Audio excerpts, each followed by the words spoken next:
Muy buenas tardes y bienvenidos a una nueva temporada de Grial del Tiempo. Hoy traemos un tema de máxima actualidad, pero antes de nada vamos a lo importante, que es saludar a Javi. ¿Qué tal, Javi? ¿Cómo ha ido el verano? ¿Qué tal, Fran? Nada, volvemos con esta segunda temporada, ¿no? Parecía que no íbamos a volver nunca, estamos ahí grabando a finales de septiembre, pero bueno, nada, todo genial, merecido descanso y nada, como dices, pues volvemos con tema de actualidad, vamos a intentar hablar, ¿no? No va a ser fácil porque es una zona compleja y que ha sido compleja durante toda la historia, veremos que no únicamente ahora. De toda la zona de, bueno, ¿no? de Israel, Palestina, ¿no? Toda esta zona que lo envuelve, ¿no? Pero no vamos a empezar en la actualidad, sino que vamos a irnos a los inicios, vamos a irnos a 100% a los inicios y bueno, no sé cuál es tu opinión, Fran, pero para mí no es fácil, porque sí que es verdad que quizás dominamos bastante, ¿no? Sobre todo historia de Europa, ¿no? Épocas romanas, épocas de historia de España también un montón, edad moderna, ¿no? Pero moverse en esta zona, ¿no? Y en estas épocas, con esa cantidad de pueblos, de religiones, de lenguas, para nosotros que no estamos acostumbrados, pues no es nada fácil. Y no, desde luego que es lo que tú dices, ¿no? Es una mezcla, ¿no? Es una amalgama de diferentes pueblos, lenguas, la geografía en sí, que aunque digamos una Sí. parte del mundo concreta, pero dentro de ahí hay un montón de subdivisiones. No es para nada fácil, pero realmente yo creo que la base para tratar de entender, ¿no? Todo ese tipo de conflicto, un conflicto que es absolutamente imposible que nosotros vayamos aquí a dar una solución o algo así, pero simplemente es tratar de entender de dónde sale todo eso y por qué está, digamos, a nivel histórico, ¿no? Porque la situación terminado donde está ahora mismo, ¿no? Lamentablemente, pero creo que la base es eso, entender los orígenes de todo y es lo que vamos a hacer en este episodio de hoy. Y nuestra intención es, bueno, grabar alguno más, avanzando a nivel histórico, donde lógicamente quizá, Javi, que nos encontremos con otras dificultades, ¿no? Aquí nos encontramos con este tema que decimos de los 1001 pueblos y lenguas y todo. Más cuando continuamos avanzando habrá otro tipo de dificultades, como dices, una zona que tampoco nos conocemos tan bien como Europa, por lo tanto, lo de siempre. Si veis algo, si queréis apuntar algo en los comentarios, nosotros encantados. Vamos a intentar aquí aportar un poco de luz a esa zona del mundo y hoy empezamos con eso, con los inicios de todo, Javi. Sí, sí. Y sobre todo, ya que tú lo has dicho, ¿no? El tema geográfico, yo recomiendo también mirarse un mapa a quien esté interesado, ¿no? En esta zona y escuchar el capítulo, porque al final, bueno, lo vamos a mencionar, ¿no? Durante el capítulo, que es una zona de paso. Y entonces está bien, ¿no? Ver cómo es justo una zona pues candente, ¿no? Siempre lo ha sido. Está ahí, pues, de paso entre África, Asia, Europa, toca el Mediterráneo. Entonces, claro, eso, ¿no? Quien no lo tenga del todo claro, pues se mire un mapa porque la ubicación geográfica del sitio es importante en esta historia. Y nada, Fran, pues yo creo que lo vamos a organizar un poco, ¿no? Voy a empezar yo, vamos a introducir un poco, ¿no? Cómo llega la humanidad a esa zona, los primeros pueblos que se sientan por ahí. Yo voy a tratar un poco la zona, ¿no? Lo que viene siendo a nivel real, ¿no? Los pueblos que hubieron, lo que es a nivel físico, vamos a decirlo, y tú te vas a centrar más quizás en lo religioso. Y vamos a organizarlo así. Entonces, si te parece bien, pues comenzamos, ¿no? Sí, sí, adelante, dale. Vale, genial. Pues esto empieza, voy a hablar de edades muy antiguas. A mí personalmente la prehistoria, hablar de la prehistoria, ¿no? Y hablar ya de millones de años atrás no me gusta demasiado, ¿no? Porque es un periodo de la historia en el que no me ubico muy bien, ¿no? Yo siempre ya lo que me gusta de la edad antigua en adelante, ¿no? Creo que ya lo hemos mencionado alguna vez, pero bueno, en este caso, pues para ver cómo empieza la historia, pues tenemos que ir a hace 1,5 millones de años, ¿no?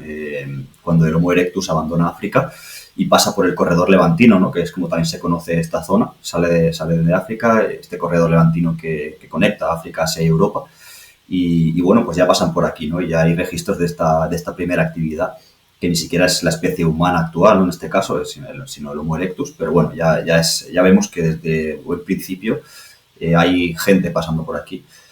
Y luego ya vamos a avanzar bastantes años. Hay registros de asentamiento neandertal, ¿vale? En la zona, entre el 250.000 y el 50.000 antes de Cristo, ¿vale? Siguen siendo edades muy remotas, pero bueno, al menos ya no hablamos de hace millones de años. Y bueno, pues por ejemplo, ¿no? Estos registros están en el Monte Carmelo, las cuevas del Monte Carmelo, que son, por cierto, patrimonio de la humanidad, y se pueden visitar, ¿vale? Creo que caen en territorio israelí, si no recuerdo mal, pero eso no estoy 100% seguro ahora mismo, ¿vale? Pero bueno, Monte Carmelo. Y bueno, como curiosidad, también es el lugar de fundación de la Orden Católica de las Carmelitas, ¿vale? Pero eso ya es muy posterior, en el siglo XII. Como digo, pues ahí hay rastro, ¿no? de población neandertal y también ya desde el 100.000 antes de Cristo en adelante también ya registro de Homo sapiens, ya de nuestra propia especie, ¿no? Y, y bueno, también otro récord más, ¿no? Para la zona es la zona más antigua del mundo donde se asienta la humanidad ya de manera sedentaria, ¿no? Y empiezan a trabajar pues con agricultura y con animales domésticos. Esto ya estaríamos hablando del 10.000 antes de Cristo, ¿vale? Esto se puede entender de manera bastante sencilla, ¿no?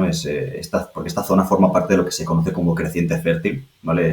Toda la creciente fértil es la zona que se encuentra, bueno, es una zona que se encuentra, pues como una especie de oasis, ¿no? Entre desiertos, ¿no? Tenemos ahí el Tigris, el Éufrates, tenemos el Mediterráneo, ¿no? Y bueno, pues toda esa pequeña zona, pues entre desiertos, en la que pudo nacer, pues ya distintas culturas y la gente dedicarse a la agricultura. Pues en este caso la zona en la que vamos a hablar se ubica en la parte suroeste de este creciente fértil y eso explica pues que desde que tan pronto haya vida en la zona, ¿no? Y haya agricultura, como digo, ¿no? Desde el 10.000 antes de Cristo. Y bueno, para entender la verdad que toda esta época y cómo es el paso al sedentarismo humano, yo recomiendo siempre el libro de Sapiens de Yuval Noah Harari. La verdad que lo trata de manera súper interesante y se entiende muy bien. Pero bueno, vamos a seguir con la historia, ¿no? Vamos a hablar ya de una primera ciudad, un primer registro de una ciudad que es Jericó, que bueno, no sé si tú lo comentarás, Fran, pero también ya está relacionada con lo bíblico, ¿no? Es una ciudad que ya se menciona, creo, en la Biblia, pero en la realidad pues existió, ¿no? Aparece más o menos en esa época que estamos comentando, entre el 12.000, 10.000 antes de Cristo. Es una ciudad que sobrevive gracias a un rico manantial, ¿no? Es una especie de oasis y como digo, pues presenta los primeros indicios de agricultura, de domesticación animal, ¿no? También de estructuras defensivas, ya en el 8.000 a.C., una torre y una muralla, ¿vale? Esto es súper interesante, ¿no? El tema defensivo aparece 100% de la mano de la agricultura, ¿no? Porque hasta ese momento no había necesidad de defender nada. Cuando la humanidad era nómada, pues se ponía fea la cosa, siempre estabas a tiempo de marcharte, ¿no? De la zona a la que tu sustento depende del campo que estás cultivando, pues es cuando empiezan a existir estas estructuras defensivas, ¿no? Como digo, en este caso, en Jericó, pues una torre y una muralla, y también pues de los primeros sitios, ¿no? En los que aparece este tipo de estructuras. Y bueno, esta ciudad se encuentra actualmente en zona de Cisjordania bajo administración palestina, ¿vale? Si no me equivoco. Y bueno, vamos a avanzar varios miles de años más, ¿vale? Ya nos vamos al 3.000 antes de Cristo. Aquí ya surgen los cananeos, ¿vale? También el término Canaán, pues a nivel religioso también resuena mucho. Y bueno, pues estos pueblos cananeos habitan la región que hoy en día pues conocemos como Israel y Palestina y se organizan en forma de una especie de ciudades-estado, ¿vale? Tampoco nos imaginemos como las ciudades-estado griegas, pero bueno, son una especie de ciudades independientes, pues bueno, Jericó, Megiddo, Hazor, ¿vale? Hay varias. Y bueno, en un inicio son independientes, pero ya están rodeadas, en esta época ya aparecen bastantes imperios, ¿no? Que las rodean, bastante más importantes o bastante más potentes que ellos, ¿no? Como podría ser Egipto, ¿no? Egipto mismamente, al sur, ¿no? En África. Y también la zona de Mesopotamia, ¿no? Mesopotamia como tal no es que sea un único imperio, ¿no? Veremos que Mesopotamia pues tiene dentro a Siria, tiene Babilonia, ¿no? Que Babilonia también tendrá una importancia especial en esta historia. También están por ahí los hititas, ¿vale? Pero bueno, la zona que decimos, ¿no? La de los cananeos, van a interactuar sobre todo con los egipcios, ¿vale? Y ya durante el imperio medio egipcio, entre el 2000 y 1650 a.C., pues Egipto se empieza a relacionar con Canaán pues, a través del comercio, pero ya a partir de 1550 a.C. pues empieza a entrar por la fuerza en la región, ¿vale? Y sometió a las ciudades, hubo algunas batallas y sometió. Egipto sometió a las ciudades-estados de la zona. La verdad que no tengo claro si es en esta zona, ¿no? Cuando surge ya toda esta parte bíblica, ¿no? De que los egipcios tenían esclavos judíos, ¿no? O hebreos, vamos a decir. que como se ve, ¿no? Siempre en las películas, el príncipe de Egipto, todas estas cosas, ¿no? Que se ven ahí a los hebreos construyendo pirámides. No sé exactamente si esa tradición viene de esta época, ¿no? Sí. Iré, lo tocaré Genial. y bueno, comentaré exactamente esto que has dicho, pero muy Hombre, interesante que lo hayas apuntado ya. vale, perfecto, pues lo dejo ahí, ¿no? Sabemos que Egipto pues entra por la fuerza en la zona, somete a las ciudades, a los cananeos, ¿no? A estas ciudades-estado de los cananeos y no las somete al 100%, siguen siendo ciudades independientes, ¿no? Pero bueno, pasan a depender un poco de Egipto y a pagarle tributo y bueno, lo típico, un poco como lo que Roma puede hacer posteriormente con otras ciudades, ¿no? Muy posteriormente. Y bueno, pues como decía, ¿no? Teníamos otros actores en la zona, Mesopotamia, los hititas, pero vamos a avanzar rápidamente hasta el año 1200 a.C. Y aquí se produce, se supone, ¿no? Que se produce, es una de las explicaciones más extendidas hoy en día, ¿no? Para lo que pasó en aquellos años, es la llegada de los pueblos del mar. Eh, lo hemos comentado, creo, en el capítulo de la Atlántida, si no me equivoco, quizás también en el de Troya, no estoy seguro. Pero bueno, es un poco la explicación que se da a la desaparición de varios imperios o varias potencias, ¿no? Locales de aquella zona. Bueno, no solo de esa zona, sino del Mediterráneo en general, ¿no? Por ejemplo, el imperio hitita se desmorona completamente. Se supone que por la llegada de estos pueblos del mar que atacan la zona, ¿no? Sobre todo las zonas costeras. Y también creo que, si no recuerdo mal, los micénicos también desaparecen en aquella época. Y Egipto sobrevive, pero muy, muy debilitado. ¿Vale? Mesopotamia se libra porque está más en el interior, ¿vale? Por lo tanto no tiene tanta afectación, pero Egipto también bueno, se debilita bastante y lo que pasa con este debilitamiento, ¿no? de Egipto es que suelta, ¿no? Digamos que suelta esta zona, ¿no? Esta zona ya vuelve a quedar libre. Los egipcios se retiran de esta zona de Canaán y por lo tanto pues estas ciudades-estado, los cananeos, vuelven a ser relativamente independientes. Lo que pasa es que se incorpora un nuevo pueblo a la zona, que son los filisteos. ¿Vale? La explicación más coherente sería que los filisteos no son otros que alguna pues, parte de estos pueblos del mar, ¿no? Que se quedaron en la zona, se quedaron ocupando la zona costera sur del Canaán y seguramente pues sean parte de estos pueblos, ¿no? que atacaron. Y entonces, bueno, nos encontramos ya en la zona a los filisteos en la costa y a los cananeos en el interior. Y bueno, los filisteos también suena muy bíblico, ¿no? Seguramente los que hayan hecho religión o algo así, pues les va a sonar, ¿no? Filisteos como una especie de enemigo, creo recordar. Pero bueno, ahí están estos dos pueblos y bueno, es importante mencionar que en este punto siguen siendo politeístas, o sea, aquí todavía no vemos rastro. Bueno, vamos a empezar a verlo dentro de poco, ¿no? Pero en este momento, pues son tanto los cananeos como los filisteos son politeístas. Vemos que los cananeos tienen varios dioses importantes, como El, que sería el dios supremo, ¿no? O Baal, que sería el dios de la tormenta y la fertilidad, ¿vale? Lo de Baal es interesante porque son dioses compartidos con los fenicios, por ejemplo. O sea, Baal es un dios que también tenían los fenicios y también tenían los cartagineses. Al final los cartagineses no son otra cosa que inicialmente no eran otra cosa que una colonia fenicia y lo tenemos en el nombre de Aníbal. Aníbal, que todos lo conoceréis por su relación con Roma, ¿no? Con la historia de Roma, y yo siempre voy a tirar un poco a lo mismo, pero Aníbal es un nombre compuesto y dentro de este nombre está Baal, este dios, ¿no? Que no sé, ahora no recuerdo muy bien lo que significaba, no sé si era el favorito de Baal o algo así, pero bueno, ahí está, ¿no? Entonces vemos que los cananeos pues son politeístas y aparte comparten dioses pues con otros pueblos de la zona como los fenicios mismamente. Y en cambio, pues los filisteos tienen una tradición más tirando a micénica, ¿no? Porque parece ser que venían del Mediterráneo, pero también fueron adoptando el culto local, ¿vale? También un culto politeísta. Pero bueno, aquí ya casi te voy a dejar a ti, Fran, a pesar de todo, pues a partir ya de este año 1200, en algunos pueblos que estaban más confinados en las montañas de Canaán, ya empiezan a surgir lo que podríamos llamar los proto-israelitas, ¿no? Que seguían siendo politeístas, pero ya vemos aparecer al dios Yahvé, pero es verdad que aparecía junto a otros dioses como Asherah, por ejemplo, ¿vale? Pero vamos, ya vemos que bueno, va apareciendo lo que ya nos suena un poco, ¿no? Y bueno, aquí sí que ya te dejo, ¿no? Pero veremos, ¿no? Que ya con la monarquía unida, ¿no? De Saúl, David, Salomón, la aparición de los reinos de Israel y Judá, la aparición de profetas y predicadores, ya es cuando Yahvé se va convirtiendo pues, en el Dios nacional y en el único Dios, ¿no? Pero claro, todo esto es una historia muy compleja y aquí ya te dejo.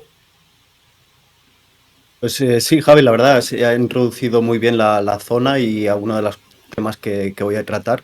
Y a mí me gustaría, antes de ponerme en contexto, pues volver a remarcar un poco las zonas geográficas, ¿no? Yo esto lo he tomado mucho por 4 zonas geográficas, que serían del este al oeste, Mesopotamia, Anatolia en el norte, Canaá, que sería lo que es Israel, Palestina y Líbano, incluso una parte de Jordania, y Egipto, ¿no? Entonces, Egipto lo sabemos, Canaá lo acabo de explicar, Anatolia sería Turquía hoy en día, y Mesopotamia es esa zona de Irak, básicamente, ¿no? Ya. Entre el Tigris y el Éufrates. Entonces, digamos, esos son los límites realmente los límites del mundo, ¿no? De lo que estábamos tratando y donde más se empezó ya a desarrollar este tipo de civilizaciones. Entonces, teniendo esto en cuenta, creo que es importante también un poco poner todo en contexto, quién gobernaba quién en cada zona, ¿no? En el norte, en Anatolia, nos encontramos a los hititas, sobre todo a los hititas como la potencia dominante, por estas épocas que ha estado comentando Javi. En la zona de Mesopotamia tenemos un conglomerado de diferentes ciudades, diferentes reinos, que podríamos empezar por Hammurabi.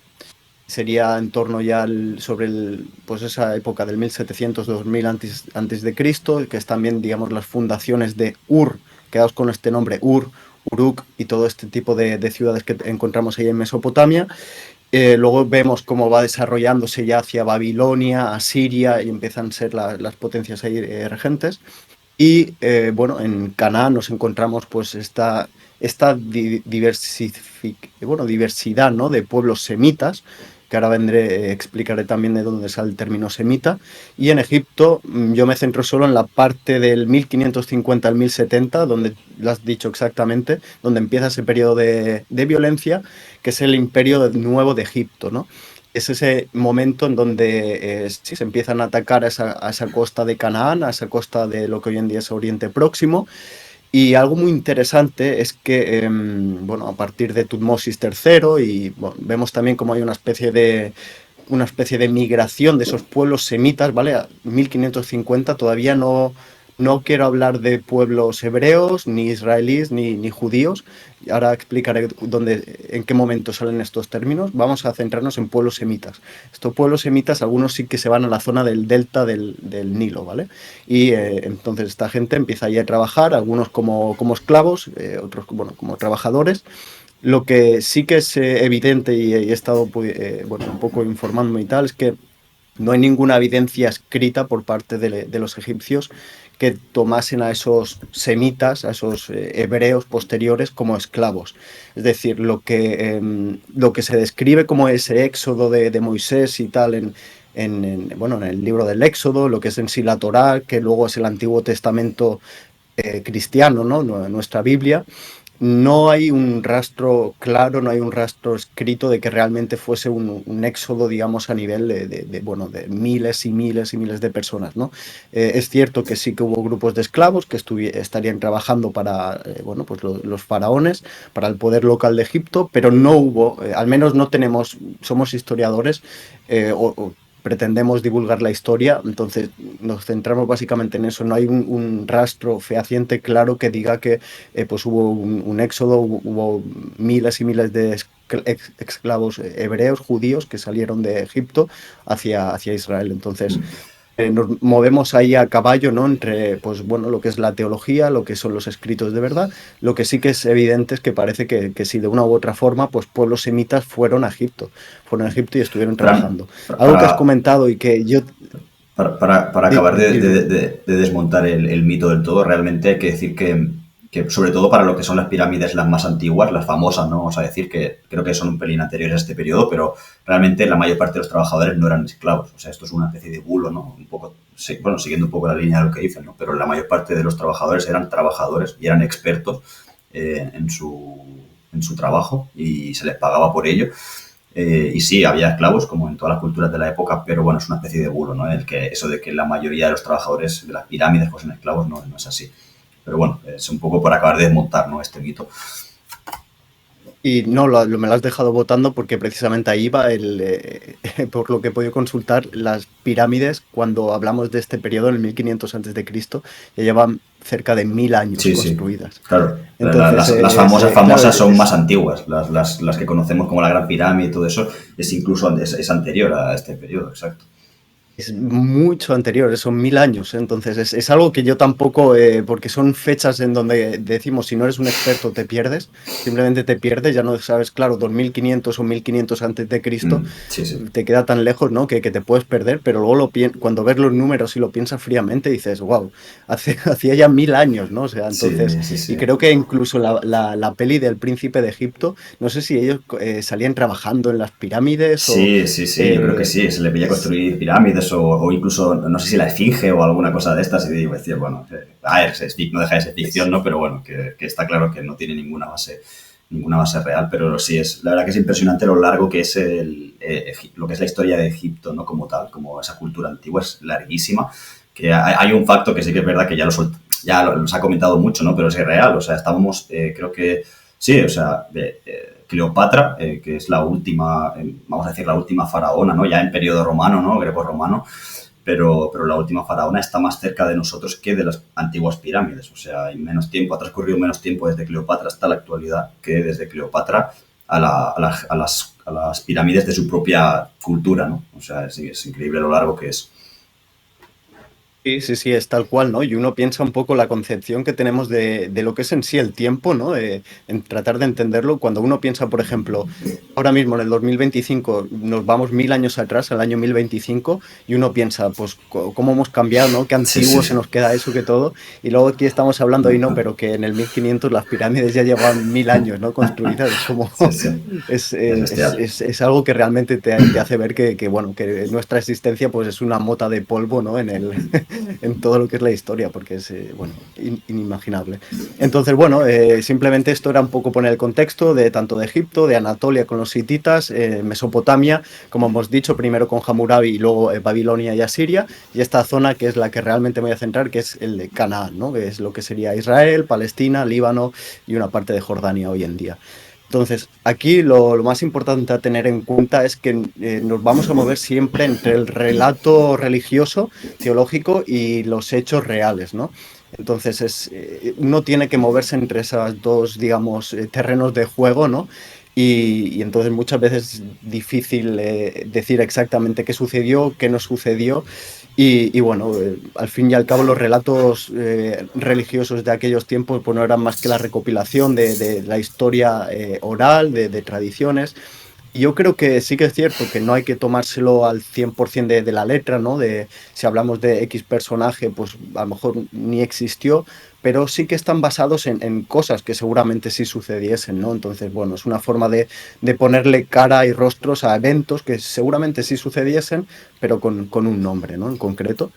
Entonces, para tener esto en mente, tenemos que tener en cuenta que lo que es la Torá, lo que son los libros del Éxodo, del Génesis, estos 5 primeros libros, si no me equivoco, de nuestro Antiguo Testamento cristiano, ¿no?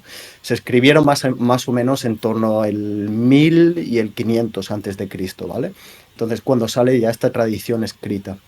Esta tradición escrita del 1000 y del 500 antes de Cristo nos habla también de eventos que sucedieron antes. Es decir, no nos está describiendo siempre una historia del presente de aquel momento, sino de eventos que sucedieron antes. Y para ello nos tenemos que dirigir al origen de todo, ¿no? Según estos textos religiosos, que es Adán y Eva. Entonces tenemos Adán y Eva, a partir de Adán y Eva Caín y Abel, y a partir de ahí tenemos diferentes descendientes, pasando por Set, pasando por Noé y el diluvio, ¿no? Y su Fran, arca. Fran, Em, perdona que te interrumpa otra vez, pero es que esta hora que has dicho el jardín del Edén, creo, o sea, la gente, digamos que lo intenta ubicar en la Tierra, ¿no? Este creciente fértil que yo mencionaba es una de las posibles ubicaciones, ¿no? Ahí entre el Tigris y el Éufrates es una de estas posibles suponiendo, o sea, claro, evidentemente estamos hablando de algo mítico que nunca ha existido, ¿no? Pero hay la gente que le intenta dar una ubicación real en la Tierra sería en este creciente fértil, esta zona, ¿no? Ahí entre el Tigris, el Éufrates, el mar, ¿no? Sería la zona ideal para este jardín del Edén. Y tiene todo el sentido, ¿no? Por precisamente lo que decimos, si en estos textos que se empiezan a escribir sobre, vamos a decir, el 1000 antes de Cristo, pues lógicamente si se quieren, digamos, hacer reales, ¿no? O si quieren basarse en algo real que Sí, pasó, pues tendrían que hablar de su mundo conocido, y el sí. mundo conocido era ese, ¿no? No podrían hablar, por ejemplo, de un jardín del Edén que estuviese en Portugal, por decir algo, ¿no? Porque eso Sí, sí. bueno, ni se lo imaginaban. Entonces, no, sí, es así. Entonces hay que tener esto muy claro, ¿no? Al final no hay que, bueno, desde el punto de vista, digamos, riguroso histórico, hay que dividirlo de las creencias de cada uno que pueda tener, pero tampoco hay que entender como estos libros de pura fantasía o de que no existieron. No, claro. Estos libros religiosos se basaron seguro en eventos, recopilación oral escrita y luego, lógicamente, pues adaptada a lo que, bueno, lo que quisiesen comunicar, ¿no? Pero bueno, según, como digo, estos libros hemos llegado a Noé, y de Noé empiezan a salir a descendientes, ¿no? Uno, por ejemplo, es Sem, de aquí vienen los pueblos semitas, hijos de los pueblos semitas serían hijos de este Sem. Luego nos encontramos con Eber, que viene a significar algo así como el que cruza, y de este Eber sale el término hebreo, es decir, ya empezamos aquí a Mm, ver de dónde sale todo. Y este Eber es uno de los antepasados de Abraham, que es sin duda alguna el pilar, la figura quizá más importante bueno, de la religión, no sé si de la religión judía, de la religión musulmana posteriormente, la religión cristiana, pero por cierto, se llaman religión abrahámicas precisamente por eso, ¿no? Por la importancia vital que le dan a la figura de Abraham. Entonces, ya hemos llegado, jardín de Adán y Eva, hemos hablado de Noé, de Sem y Eber, y luego ya llegamos por fin a Abraham. Abraham es una figura que digamos, no podemos decir que realmente existió, no hay indicios arqueológicos de esta persona, no podemos decir que existiese. Lo que sí que está escrito y está recopilado en los libros de la Torá, y bueno, es un profeta, y lo importante, lo interesante de este señor es que fue alguien, digamos, que hizo el paso de la ciudad de Ur, en Mesopotamia, a Canaán. Es decir, digamos, fue bueno, uno de los primeros que se llevó a su pueblo a esa zona de Canaán, ¿vale? Y es un poco a partir de Abraham donde ya nacen pues, la tradición hebrea, la tradición más tarde denominada como judía, ¿no? Lo interesante de Abraham es que tuvo descendencia y tuvo a Isaac. Y bueno, tuvo, digamos, dos hijos muy claramente marcados, ¿no? El primero sería Ismael, que lo tuvo con una concubina de su mujer Sara, con Agar, ¿vale? Y Ismael nos encontramos que es una de las figuras referentes en el credo musulmán, en el credo islámico. Se le considera pues también como el padre de esos primeros musulmanes, o el origen de todo, que, bueno, según la tradición, pues se fue con su pueblo a la península arábiga, y de ahí ya viene todo, digamos, esos descendientes hasta llegar a Mahoma. Y lo vital para el credo judío es Isaac, la figura de Isaac, que es el segundo hijo, el hijo menor. Este sí que fue con Sara, es decir, con la mujer de Abraham, y de ahí descienden todos los judíos, ¿no? Entonces tenemos que un descendiente directo de este Isaac es Jacob, que también se le empieza a llamar, según la tradición del Torá, se le llama Israel. Ya, mm. digamos, ya empieza a utilizarse el nombre Israel para esta persona, para Jacob, que es el hijo de Isaac. Y estaríamos hablando sobre el 1700 antes de Cristo, ¿vale? Para que os hagáis una idea dónde lo coloca bueno, pues la tradición teológica. Jacob o Israel tuvo 12 hijos, que son las 12 Las 12. tribus de Israel. Entonces aquí ya nos empezamos a meter en terreno así un poco más, donde ya empezamos a encontrar, digamos, pruebas más reales, más escritas, ¿no? Dejamos un poco ya la teología. Y como digo, pues esto sería sobre el 1700 antes de Cristo. En el 1500, muy importante, en 1550 vemos cómo Egipto está sometiendo a estos pueblos bueno, sí, de Canaán, ¿no? De esta zona. Hemos mencionado ya que una parte de esta población, por una u otra razón, marcha a Egipto a trabajar, y nos vemos los escritos, ¿no? De nuevo la Torá y el Antiguo Testamento posteriormente nos dicen que sobre el 1200 más o menos es cuando 1200 antes de Cristo, Moisés libera a su pueblo, y es cuando recibe las tablas en el Sinaí, cuando recibe, digamos, para que os hagáis una idea, la Torá está diciendo, se está diciendo a sí misma, ¿no? Cuándo es su origen, ¿no? Dice ahí, sobre el 1200, ¿no? Es cuando realmente, pues, ya vino esta tradición escrita porque Dios, Yahvé, le dio pues, estas indicaciones, estas instrucciones a Moisés, ¿no? Entonces, estos escritos de la Torá del 1000 al 500 antes de Cristo te está diciendo que más o menos el origen escrito suyo, pues, vendría a ser sobre el 1200 antes de Cristo. Y bueno, pues nos encontramos ahí y aquí hay algo ya 100% de realidad, que es que sobre el 1200 antes de Cristo también hay la primera prueba escrita del nombre Israel, que lo encontramos en la estela de Mereptah. Esta es una estela egipcia en donde se menciona por primera vez ya al nombre de Israel, ¿vale? No se menciona nada de judíos, ya iremos a ello, y bueno, sí, se hace referencia sobre todo a este tema de Israel.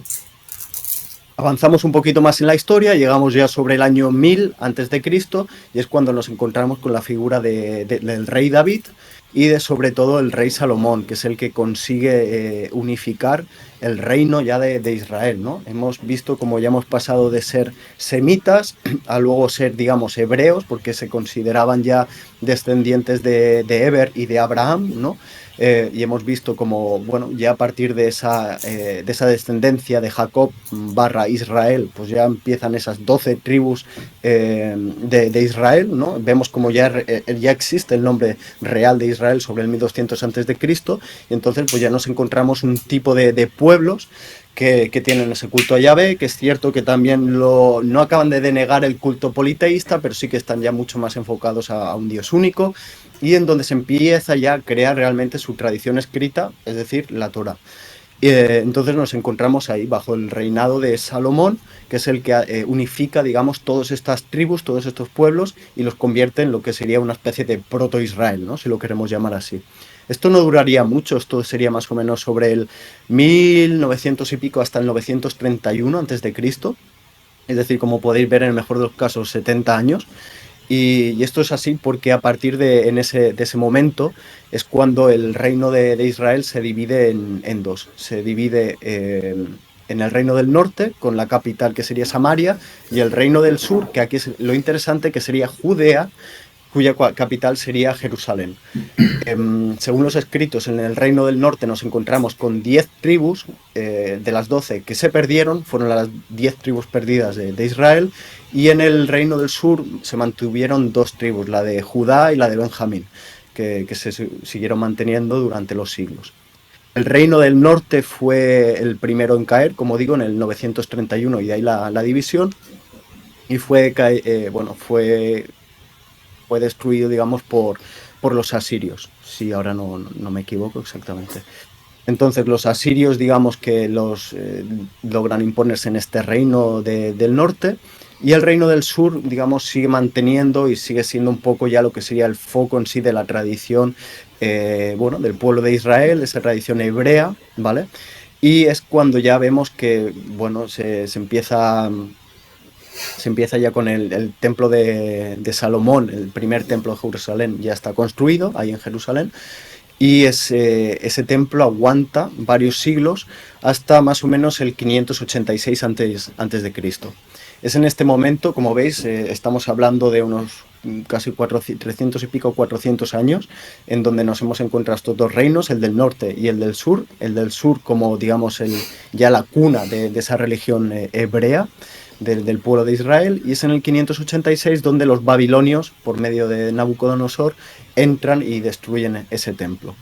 Entonces, este momento, el 586 a.C., marca realmente, digamos, una de las bases de la tradición hebrea, de la tradición ya judía, podemos decirlo así, porque ya vemos cómo se había relacionado mucho ese reino de Judá con el judaísmo, de ahí viene, ¿no? Es como digo, primero son semitas, luego son hebreos, luego es Israel y luego es el judaísmo, ¿no? Tiene toda esta lógica que os he dicho, y es a partir ya de ese 586 donde realmente la teología judía, donde la concepción de la religión empieza a ser muy diferente. Antes nos habíamos encontrado en un primer templo, pensar, ¿no? Del 900 y pico antes de Cristo hasta el 586, donde el templo era la figura fundamental de la religión judía, donde se hacían sacrificios de animales, se hacían rituales, donde se compaginaba sin duda alguna la figura de Yahvé era principal, pero tampoco se terminaba de denegar otros dioses de otros pueblos de alrededor, de pueblos semitas. Pero ya a partir de este momento incluso se empieza a pensar que ese éxodo, ese exilio a Babilonia, es como una especie de, bueno, de prueba que les hace Yahvé para decir, no, a partir de ahora tenéis que daros cuenta quién es el Dios único, ¿no? Cuál es el Dios verdadero, una religión monoteísta. Y es entonces donde los propios judíos, claro, al ya no tener ese templo, al estar ya en el exilio, tienen que entender la religión de una forma diferente, ¿no? Ya no se basa tanto en algo, digamos, físico como un templo, rituales y todo, sino que se empieza, pues, se continúa recopilando la información, se intenta que, bueno, pues esas protosinagogas, ¿no? Digamos, tener tus propios templos en el exilio para el estudio, bueno, para transmitir esa religión. Y nos encontramos que relativamente poco después, 586, sobre el 538 a.C., retornan a lo que era Jerusalén. Retornan porque Ciro el Grande, el persa, logra, digamos, derrotar a estos babilonios y ellos vuelven allí y les permite, digamos, salir de Babilonia y volver a Jerusalén.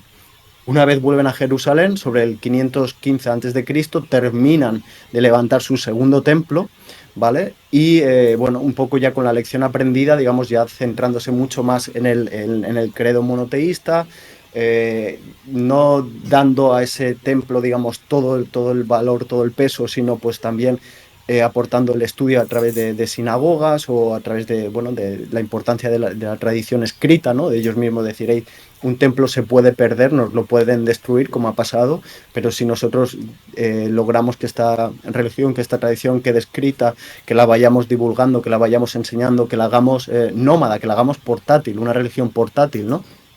Y no solo asentada a un sitio, pues vamos a conseguir que sobreviva.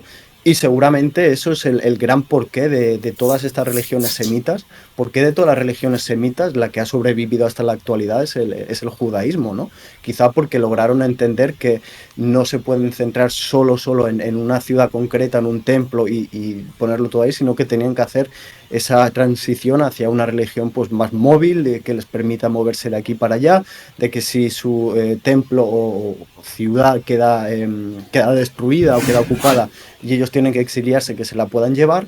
Y seguramente ese es el gran motivo de por qué el judaísmo, ¿no? La religión judía a día de hoy sigue existiendo, y otras religiones semitas pues no, ya no existen.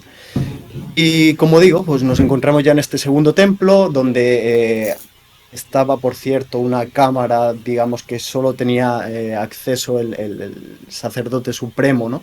En en días concretos, y en donde en teoría pues estaba el arca de la alianza, de lo cual ya yo creo, Javi, que ya hablaremos más de todos estos tesoros, ¿no? Y de todo, si realmente existieron, si no. Pero bueno, para que os hagáis una idea de lo que en teoría había dentro de este templo de Israel, de Salomón, y templo de Jerusalén. Y bueno, nos encontramos con varios siglos en donde a partir de, hemos comentado un poco el dominio ya persa, pero luego viene el dominio helenístico, ese periodo helenístico con el gran Alejandro Magno, ¿no? Conquistando esa zona, y nos encontramos con, bueno, varios siglos también de influencia helenística, y llegamos ya a lo que sería el año 68 a.C., que es un poco ya cuando los romanos logran entrar en el Pompeyo, para ser exacto, 63 a.C., logra tomar Jerusalén, y digamos ya vemos como esa zona pues sería una parte más del vasto imperio, del imperio romano, ¿no?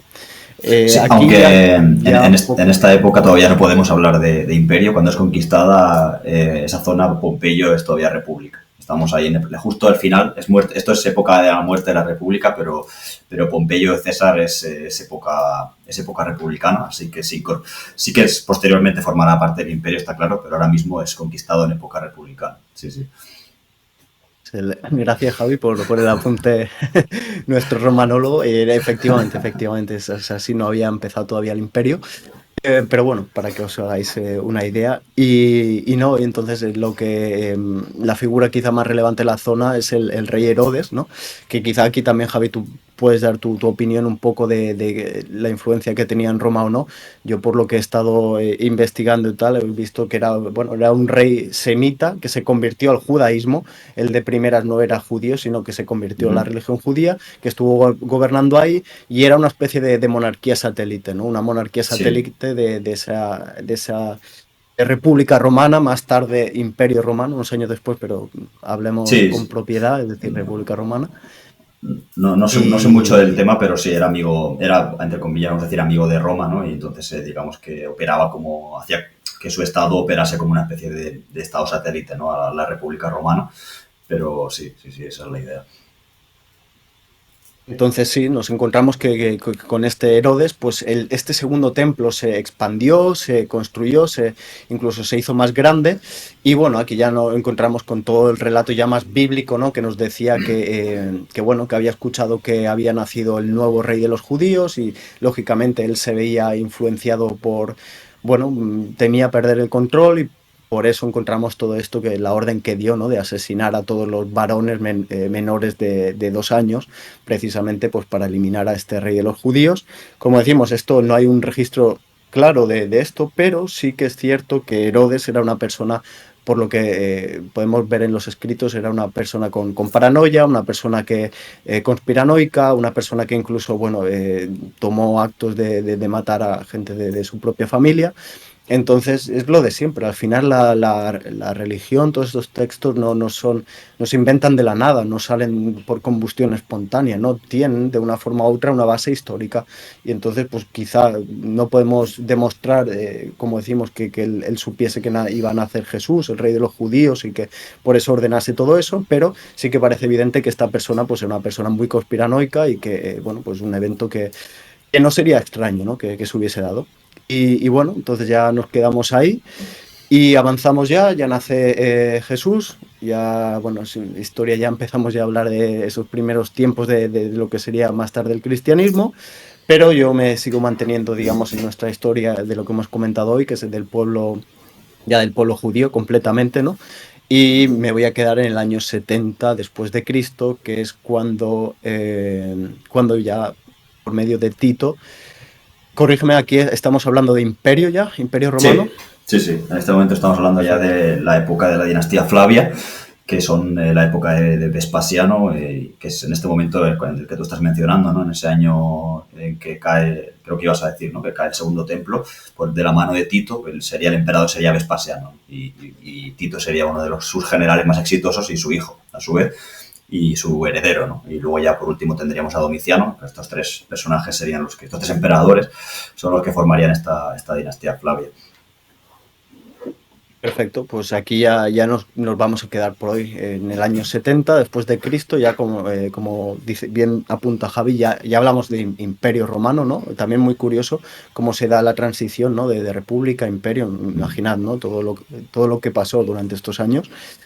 Y bueno, ya aquí en el año 70 se destruye este segundo templo de Jerusalén y aquí ya sí que nos encontramos realmente con lo que es el judaísmo quizás más actual, en donde ellos, digamos, pues ya dan por perdido este templo, ya, bueno, como ya sabéis, pues espera la llegada del Mesías, ¿no? Que también que construirá la creación de ese tercer templo y definitivo, ese tercer templo de Salomón ya definitivo.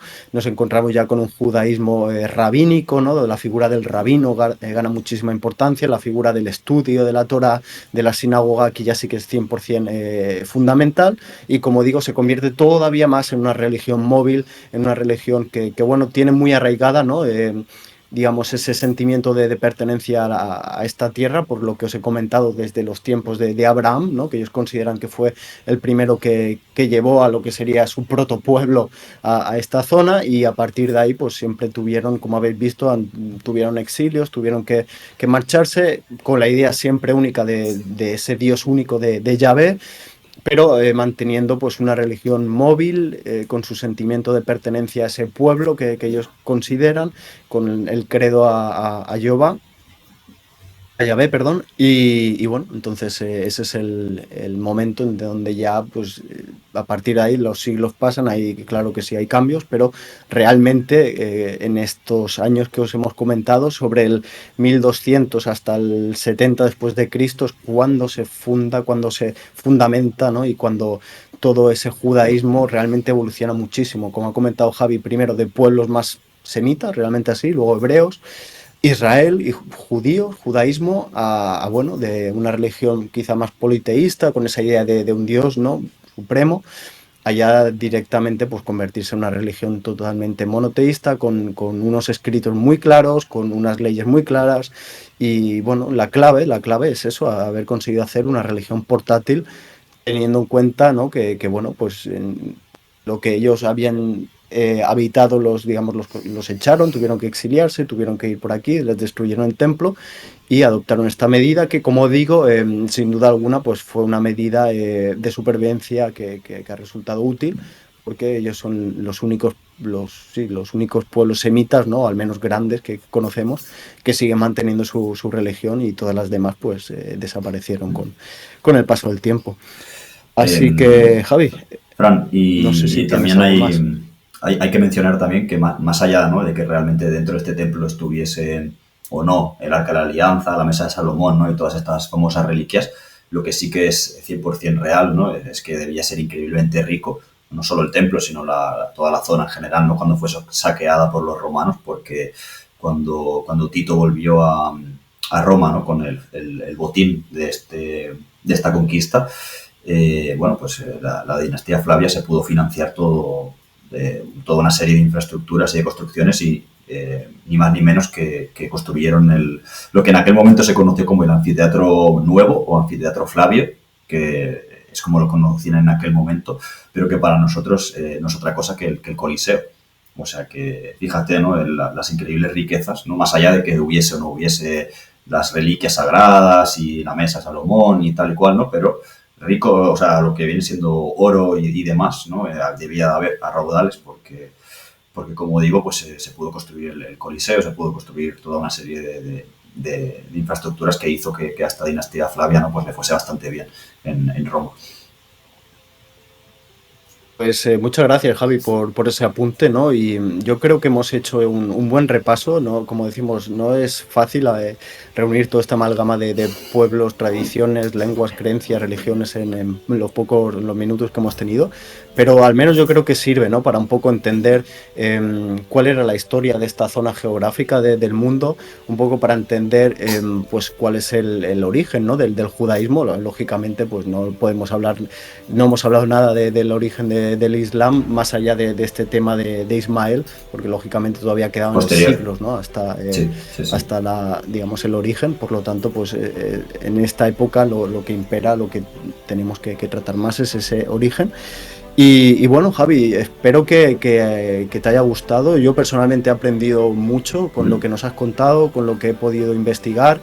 Cosas que, como digo, pues uno le suenan, ¿no? Todos estos nombres desde siempre, ¿no? Si ibas al colegio y tenías clases de religión, estos nombres te sonaban, pero no acababas de situarlos muy bien y de entender que teníamos como el tema este de las pirámides, ¿no? Que decíamos que uno se pensaba, pues estarían ahí trabajando como esclavos en las pirámides, y hemos visto que no es así. Entonces, sí, Sí. yo personalmente lo he disfrutado, he aprendido. Espero que vosotros que estáis escuchando también, si tenéis algún comentario, encantado de leeros. Y esto es todo por mi parte, Javi. Sí, nada, hoy lo dejamos aquí, ¿no?, en este punto, en este año 70, y más adelante pues podemos tratar, ¿no?, cómo sigue, ¿no?, esta zona en época romana. También queremos tratar un poco más a fondo el tema de las reliquias, estas que habían en el templo de Salomón, pero yo creo que eso es suficiente por hoy. Y sí, ¿no?, y lo mismo digo, la verdad que, como decía al principio, es una época, bueno, una época y una zona para mí bastante conocida, ¿no?, que sí que nos suenan todos estos nombres, ¿no?, que sí Canaán, que sí filisteos, que sí hebreos, Israel, todo eso nos suena, ¿no?, pero ponerlo en orden, ¿no?, y darle un sentido complicado. Y bueno, también eso, ¿no?, que hemos pasado a pesar de que hemos intentado dar un poco de orden y detalle, hemos pasado miles de años, ¿no?, en este capítulo, ¿no? Entonces tampoco evidentemente pues no hemos podido entrar, ¿no?, en la profundidad en que nos gustaría en cada uno de esos momentos y de esas zonas o facciones o pueblos, ¿no? Pero bueno, claro, es lo que un poco para tener una idea general, ¿no? de esta primera etapa, vamos a decir. Así que nada, eso es todo por mi parte también, Fran. Y nada, no sé si no tienes nada más, podemos cerrar aquí. Como digo siempre, ¿no? Nos podéis seguir aquí en YouTube, estamos también en formato podcast en iVoox y no sé si le habíamos dicho la noticia en algún Creo short, que no, Javi, pero suéltala. nada, estamos en Spotify también, así que si a alguien le resulta más fácil, pues sí, nos puede escuchar también en Spotify, están todos los capítulos de la primera temporada y evidentemente ya a partir de ahora pues va a estar ahí también, en formato podcast, así que nos podéis seguir por ahí también. Es perfecto, Javi. Como digo, un placer haber tenido esta charla contigo, haber intentado aprender lo que podamos, ¿no? Siempre nos gusta escucharos, nos gusta leeros, lo que sea, nos lo dejáis por ahí y por mi parte, pues eso, un placer. Volvemos esta segunda temporada, seguro que tendremos novedades, cosas interesantes, pero bueno, siempre con esa pasión, ¿no? Que nos mueve con la historia, así que nada, Javi, muchas gracias. Un saludo, que vaya bien. Nos vemos en el siguiente trago de Grial del Tiempo. Adiós, hasta la próxima.